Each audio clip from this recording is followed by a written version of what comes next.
Bien, vamos a ir a la gran tertulia de la economía. Vamos a deletrear enseguida el acuerdo, el memorándum entre Estados Unidos e Irán, que ya se ha filtrado. Los términos, a muchas personas pueden sorprenderle alguno de los términos o la forma en la que se plantea.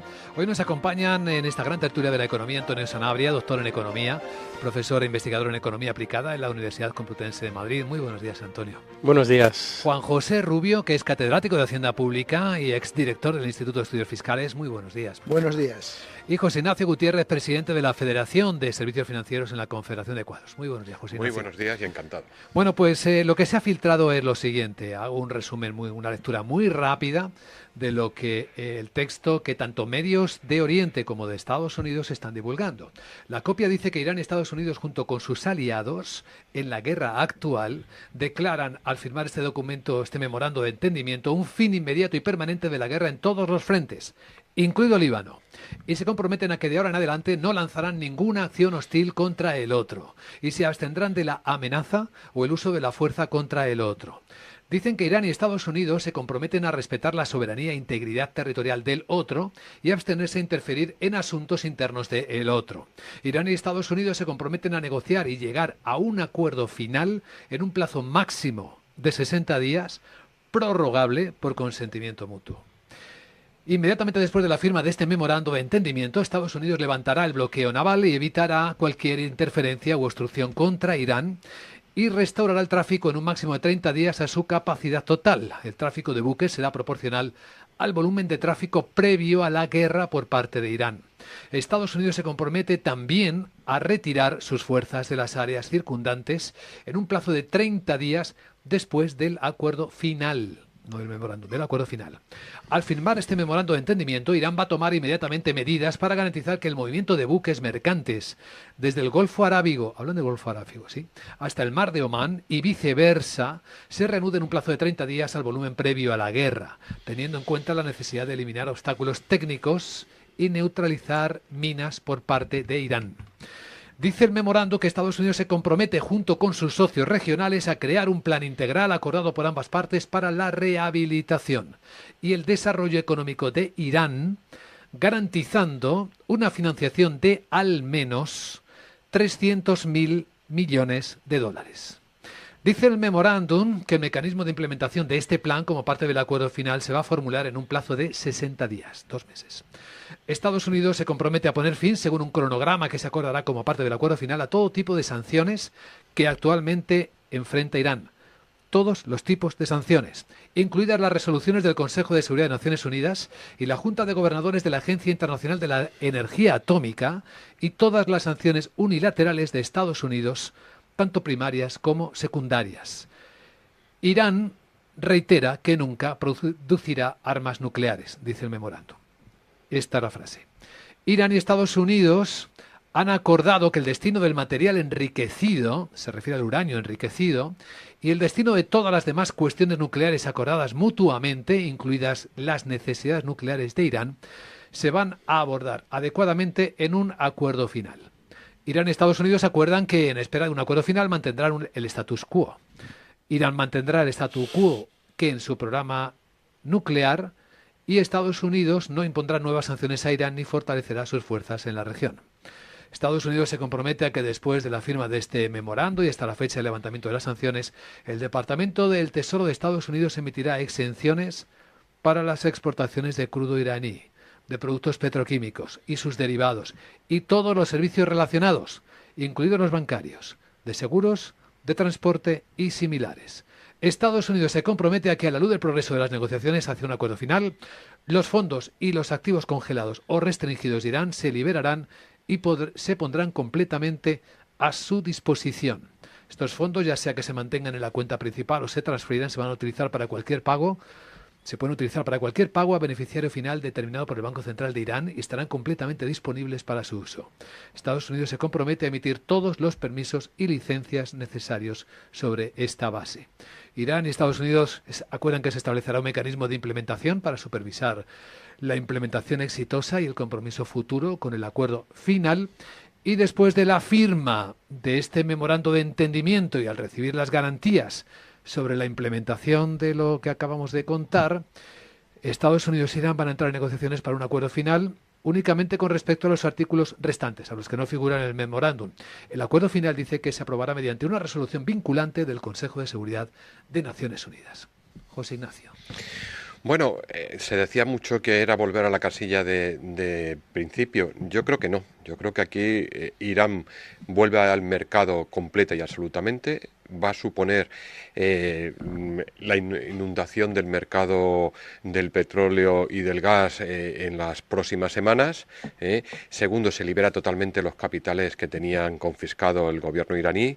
Yo creo que ahí también vamos a ver, creo que lo comentábamos antes de empezar, cómo las empresas americanas van a intentar retornar a Irán. Sobre todo hay algo muy importante. Estados Unidos cede en algo fundamental, que es intentar cambiar el régimen iraní, y el régimen iraní lo que ha conseguido es sobrevivir a la situación que estaba, no solamente a la de la guerra, sino la previa, con todos los altercados, todos los disturbios, toda esa situación que tenían. Y fortalecerse incluso, porque con este respaldo económico... Bueno, yo creo que el tema interior, la pelea de poder interior que se ha creado a lo largo del proceso de la guerra, esa es la que vamos a ver cómo se desarrolla entre moderados y... Pero un gobierno con dinero es un gobierno más fuerte, ¿o no? Ya, pero ¿quién va a gestionar finalmente ello? Toda la trama de poder militar dentro de la Guardia Revolucionaria Islámica, o los políticos moderados que estaban ahí. Esto va a ser interesante de verlo, esto va a tener esas consecuencias. Por parte de Estados Unidos necesitaba el acuerdo ya, en la administración Trump.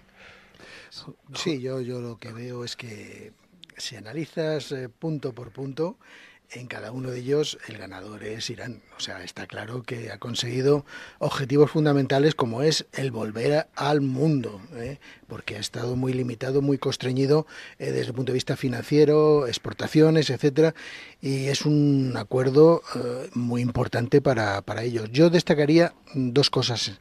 Primero, ¿qué va a pasar con Israel? Si Israel va a aceptar las condiciones que se fijen en este acuerdo bilateral entre Estados Unidos e Irán, porque está el tema de Hezbollah y habrá que ver si en alguna circunstancia Israel hace volar por los aires este acuerdo.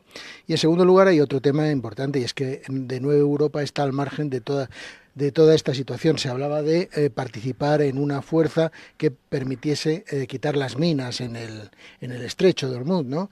Parece que el quitar las minas va a depender más de los propios iraníes que de cualquiera fuerza externa. Al primer punto del memorándum no le das entonces toda la credibilidad. El primer punto dice: Irán y Estados Unidos, junto con sus aliados en la guerra actual, declaran al firmar este memorándum un fin inmediato y permanente de la guerra. A ver, los intereses de Israel, en mi opinión, son diferentes a los que tienen a Estados Unidos y el propio Irán. Israel lo que ha pretendido con este movimiento, aliándose con Estados Unidos, es abrir una zona de seguridad que en principio estaba prevista hasta el río Litani, pero que se han dado cuenta que no es suficiente, y entonces lo que han hecho ha sido ampliar esa zona de seguridad a través de acciones bélicas, y esa zona de seguridad no está garantizada, con lo cual yo me temo muy mucho que Israel seguirá apostando por golpear a lo que es el brazo armado de Irán en el Líbano, que es Hezbollah. Antonio. Pues tres consideraciones. La primera es que, por hacer memoria, porque a veces se nos olvida, el acuerdo, lo que se ha anunciado, el acuerdo, que en realidad es un acuerdo para que haya un acuerdo, vamos a ver cómo se materializa finalmente, pero este acuerdo inicial es mejor para Irán que el acuerdo ya firmado que había y que rompió unilateralmente Trump en su primer mandato. El de Obama. El de Obama. Es decir, era mejor en términos de... Ya había un compromiso entonces de no utilización de armas nucleares, supervisado por la Agencia Internacional de Energía, etcétera. Y esto a Irán le da mejores condiciones de las que tenía entonces y que rompió unilateralmente Trump. Por lo tanto, para este viaje, esas alforjas, ¿no? En segundo lugar, ni cambio de régimen ni nada, nunca estuvo sobre la mesa. Quizá alguna fantasía en un momento dado que se pudieran creer, pero nunca fue un objetivo del gobierno norteamericano en realidad. Business as usual, y lo vemos como actualmente dentro de la parte ya concretada de acuerdo está en meter fondos, obviamente para buscar una rentabilidad a cambio. Es decir, que al final pues tantas vidas humanas van a servir para que algunas empresas puedan enriquecerse, estadounidenses y de otros países, y seguramente también del régimen iraní. que por cierto, de momento al que han reforzado es al sector más ultra, dentro de la teocracia que es el gobierno iraní. Y tercera consideración es que yo creo que la rueda de prensa de la Reserva Federal la debería dar el presidente de la Reserva Federal acompañado de Netanyahu, un poco retomando lo que decía Juanjo, porque va a depender mucho de lo que haga Netanyahu que finalmente este acuerdo se materialice, porque quien de momento ha dicho que no piensa cumplirlo y no lo está cumpliendo es él con el Líbano. Y no hay una estrategia de Hezbollah ni nada por el estilo.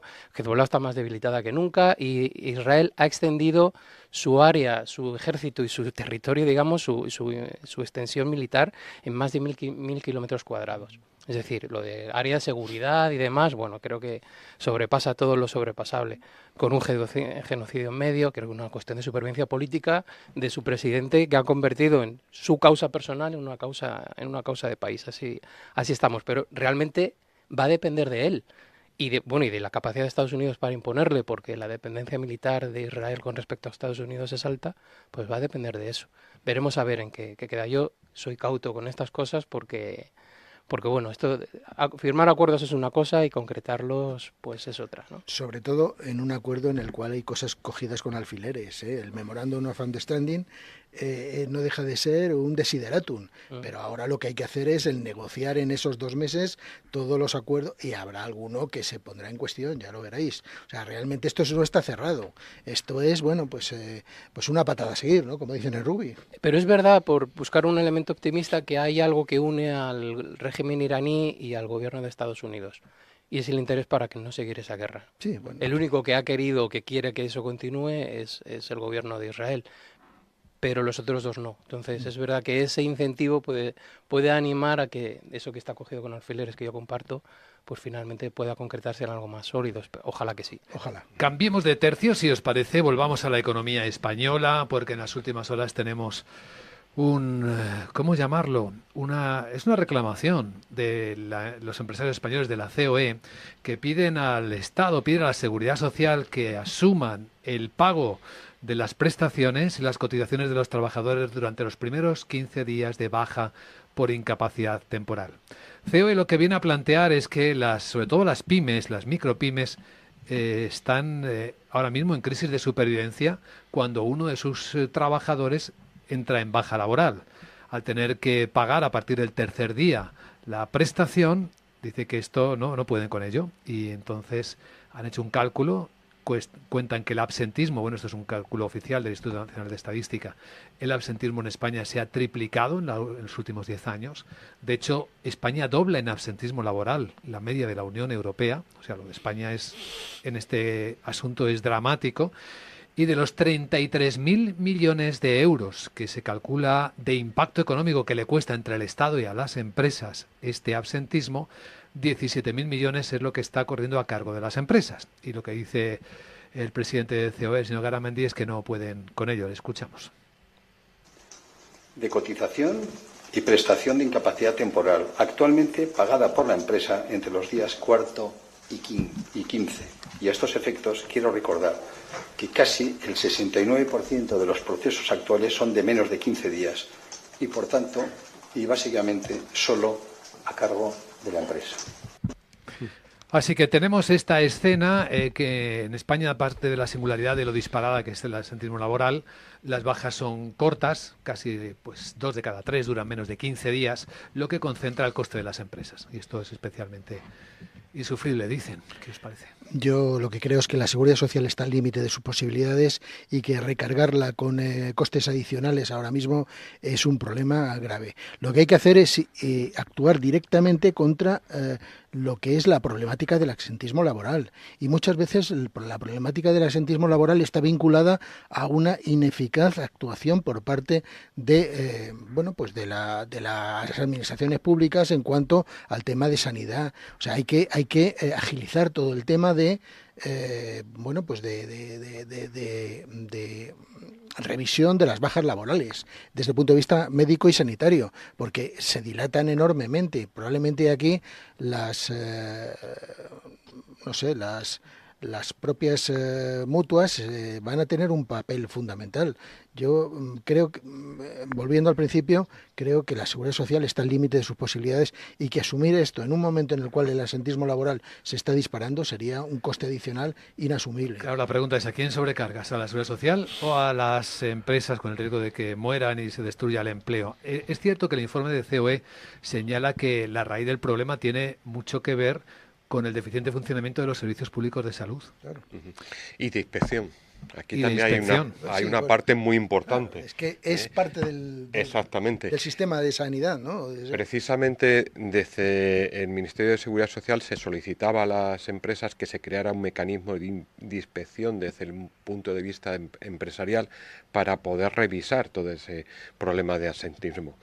Es difícil de articular, sí es factible a través de las mutuas, pero es difícil de articular, porque claro, tienes que crear todo una plantilla de inspectores para poder, y precisamente ahí está el gran problema, ¿no?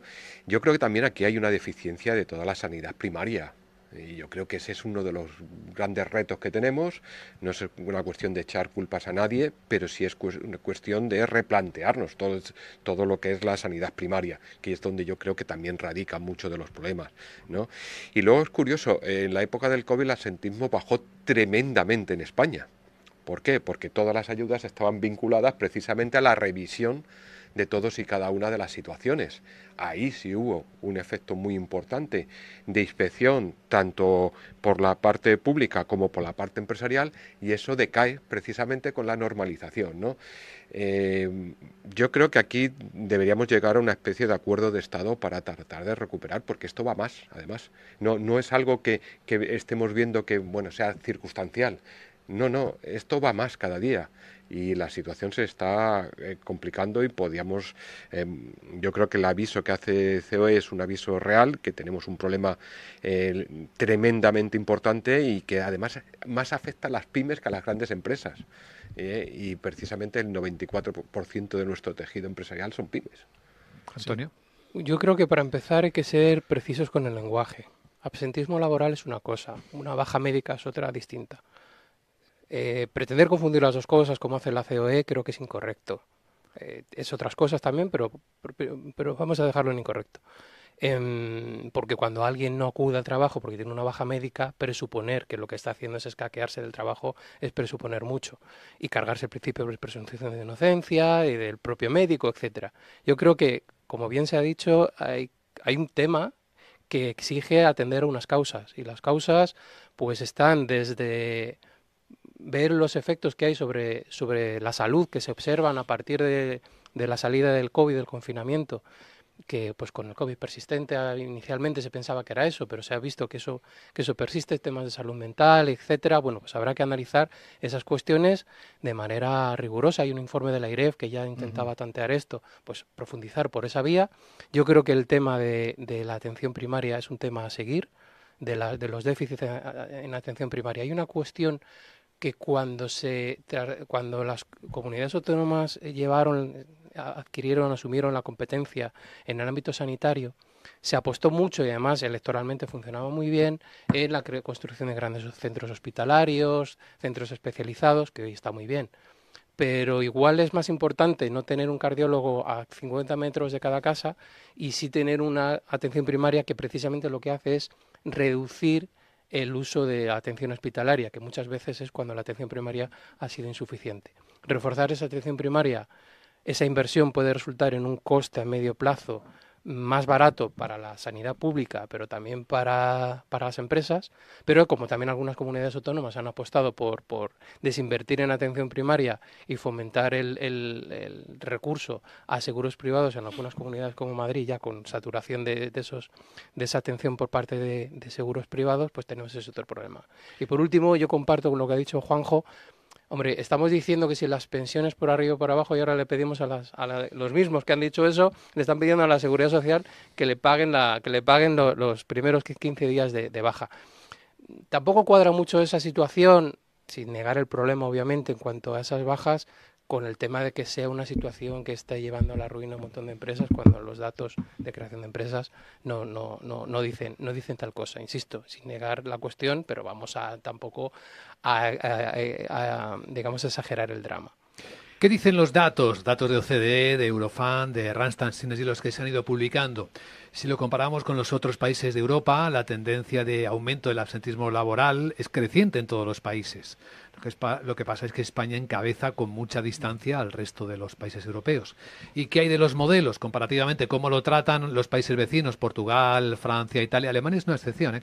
Alemania tiene un sistema distinto, pero hay diferencias. El modelo español es el que carga desproporcionadamente a las empresas el tramo inicial de una forma más frecuente que lo que hace Portugal, que lo que hace Francia o que lo que hace Italia. Es decir, aquí sí el modelo castiga más, bueno, no es llamarlo castigo, le da a la empresa mayor responsabilidad en el pago de esos primeros días. Yo, si me permitís, un poco resumiendo también lo que decía Antonio, creo que el problema es un problema de equilibrio. Hay que combatir el asentismo requiere básicamente una estrategia integral, que esté basada no solamente en el control horario, control disciplinario, sino también en la mejora del bienestar social, en la prevención de riesgos psicosociales, en la promoción de entornos de trabajo más saludables y flexibles, pero para esto es necesario fundamentalmente reforzar las políticas de bienestar laboral.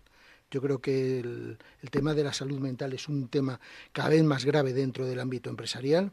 Gran parte de las bajas hoy en día se explican por problemas psicosomáticos, y entre las medidas que yo recomendaría, creo que, por ejemplo, los incentivos sociales, programas de conciliación, seguros médicos, flexibilidad laboral, mejora de la comunicación interna y sistemas eficaces de control horario y de gestión de ausencias, yo creo que serían un poco los elementos que habría que considerar en un intento de resolución integral del problema del asentismo laboral y de las bajas laborales. Sin llamarlo absentismo. Último minuto para un comentario sobre el expediente abierto por la CNMC, Comisión Nacional de Mercados y Competencia, a los 6 bancos del IBEX. Aquí seguro que José Ignacio Gutiérrez tiene algo que decir sobre esta investigación, que se va a tomar con mucha calma, ya lo hemos comentado. La CNMC 2 años para seguir investigando, porque los directivos de los bancos en sus declaraciones hablan de los tipos fijos de las hipotecas. Creen que esto puede ser una práctica anticompetitiva que marca el futuro de sus decisiones. Hombre, a mí me ha sorprendido muchísimo el expediente. ¿Por qué? Porque se basa en declaraciones que hacen en diferentes oportunidades los directivos. En un mercado tan competitivo como es el hipotecario en España, el que cada uno exprese su línea de actuación, que son dispares entre cada uno de esos 6 bancos principales que parece ser que están siendo investigados, muy dispares, me sorprende bastante, ¿no? Yo creo que por meras declaraciones no se puede abrir un expediente, y las actuaciones de los bancos, de esos 6 principales, que es lo que estaban comentando, son dispares. Hay entidades que son más partidarias de todo el negocio hipotecario, hay otras que tienen otro segmento de negocio principal. Digamos que no hay una línea de actuación conjunta por parte de los 6 en ningún momento, y además en un segmento de hipotecas como es las hipotecas a tipo fijo, que es algo que uno de los negocios precisamente al cual más se ha recurrido para evitar sustos, que yo creo que es la parte que a lo mejor más competitividad está abriendo en el sector hipotecario. A mí me sorprende mucho que por diferentes declaraciones en diferentes ámbitos se tenga que abrir un expediente, cuando lo que hay que analizar es la evolución del mercado. Y un mercado más competitivo que el español ahora mismo en materia hipotecaria yo creo que no ha existido en muchas décadas. En lo que puede ser España competitivo, No, es tremendamente competitivo. Son muchos los ámbitos en los que se negocian en el mercado hipotecario. Pero es verdad que la concentración bancaria ha ido más. Sin negar lo que dices, o es verdad que la concentración bancaria, desde la crisis financiera para acá, observamos cómo esa concentración y ese control de mercado por parte de unas pocas entidades ha crecido.